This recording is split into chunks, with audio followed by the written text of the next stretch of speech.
coefficient of linear expansion of brass and steel rods are alpha 1 and alpha 2.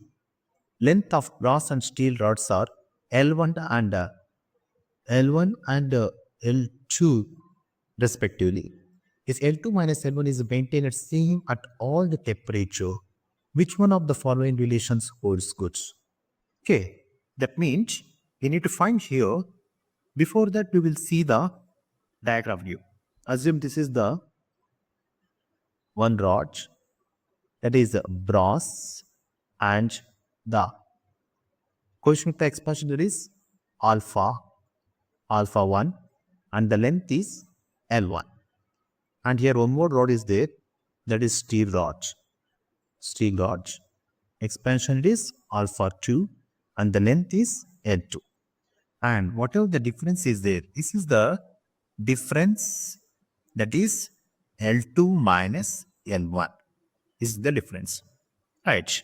And if this will be expand some more up to here, the brass material will be expand up to here. Similarly, the expansion of the steel is also here. This is what we call, this is the delta L1, and assume this is delta N2.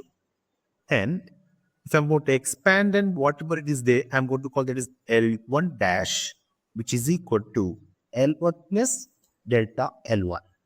Similarly, L2 dash is equal to L2 plus delta N2. Since they are mentioned that there is a L2 minus L1 is equal to L2 dash minus L1 dash is equal to same. That is, it is constant. It is constant. That means L2 minus L1 is maintaining the same at all the temperature. Then we can write this one as delta L1 is equal to delta N2, which is nothing but alpha 1 L1 is equal to alpha 2 N2. Then, according to this, option D is the right answer. Excuse